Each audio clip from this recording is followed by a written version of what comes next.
Hi, this is Matt with AppliancePartsPros.com. Today we'll be showing you how to repair your appliance. Remember, anytime you work on an appliance, make sure it's unplugged or the circuit breakers are off so there's no chance of electrocution. In this video we're going to show you how to change out the Maytag Dryer Tumbler Bearing Kit. It's going to be a very easy repair and should only take a few minutes to show you how to do it.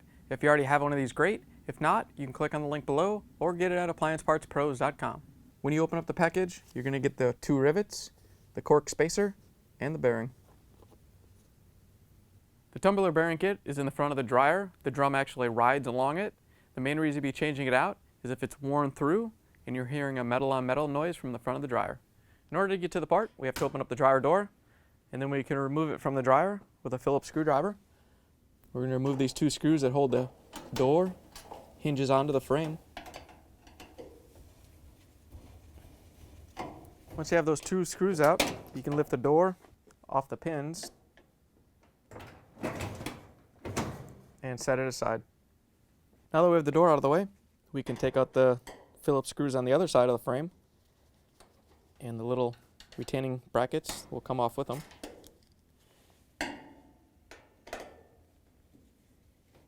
Once we have those off, we can take off the front panel. In order to get the front panel off, all you have to do is grab it right here below the top and pull it outwards. That will release these clips, and then you have to lower it down far enough so you can lift it off the front brackets.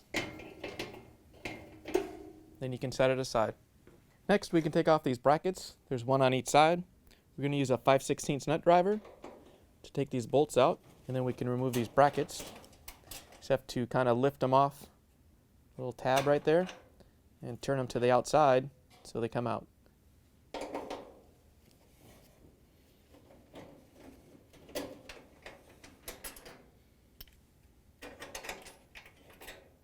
Now we can lift the top up and rotate it over the back of the dryer. In order to get the outside panel off, we have to remove the screws that hold it in. There's 3 screws on each side. 1 screw on each side has a cutout going around it. We're not going to take that one out. We're using our 5/16 inch nut driver to take these out.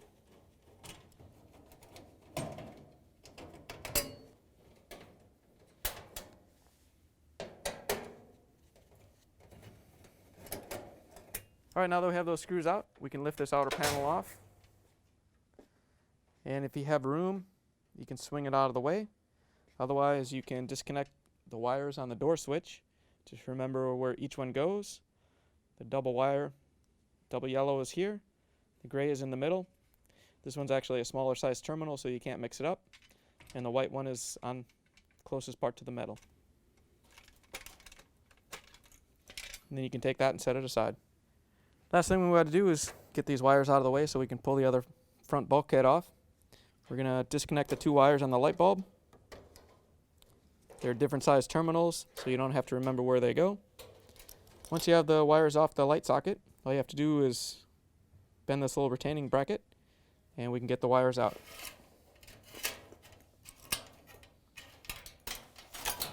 Now we can remove these last 2 screws that hold in the front bulkhead. We're using our 5/16 nut driver.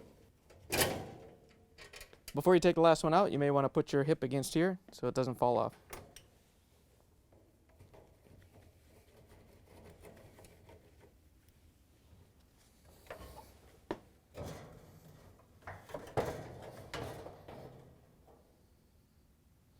And then we can take this and set it aside. Now that we have the bulkhead out of the dryer, we have access to the tumbler bearings. They're located at the bottom of the circle, and they support the tub. They're usually both changed out at the same time. They're riveted in place, so we have to drill them out and pop rivet in the new one.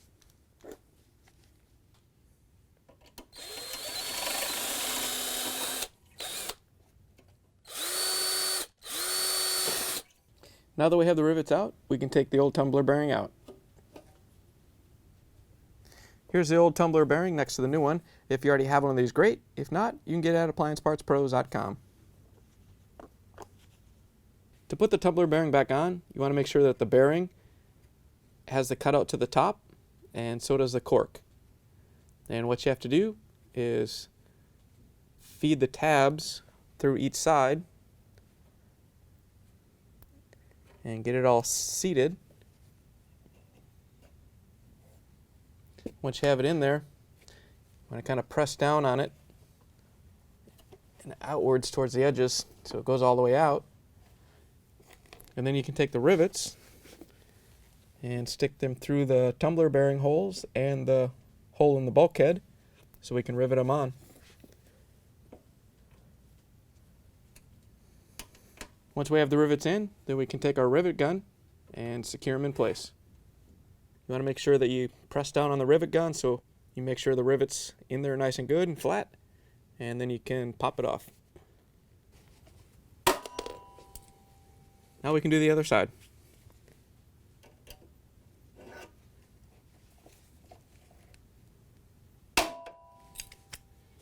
Now that we have it in place, we can put the dryer back together.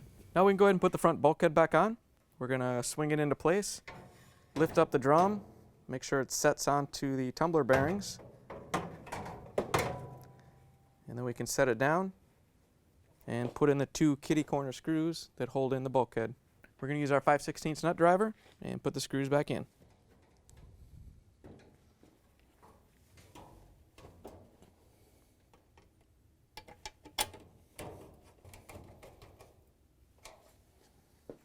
Now that we have that on, we can reconnect the wires to the light switch. It's the blue and the gray one. So run them up, clip them onto their little clip, and then we can reconnect them. Remember, they're different sizes, so you can't mix them up. Now we can put on the outer frame. First we have to hook up the door switch. The double yellow one went on top. The smaller terminal with the gray wire went in the middle. And then the white wire was the bottom one. Now that we have those on, we can swing the panel around. We can use our 5/16 nut driver and put the other 4 screws in.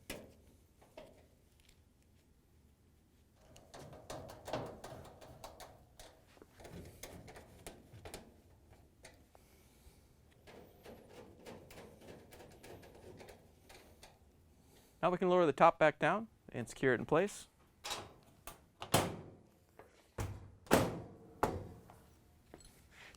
Remember, we have to put the locking bars in. You want to make sure that the hooks point outwards. Once you have it in place, we're going to use our 5/16 nut driver again.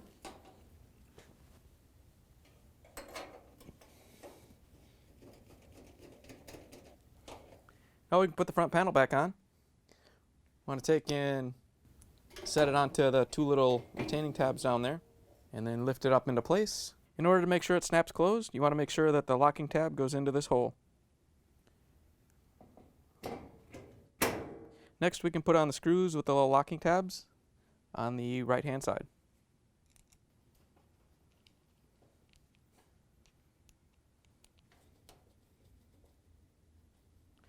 On the other side, we have to put the door back on.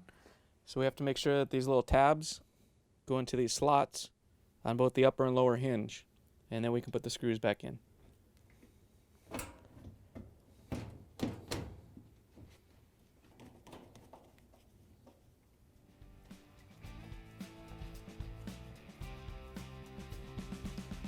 Now that you're done repairing the appliance, you can plug it back in and give it a whirl.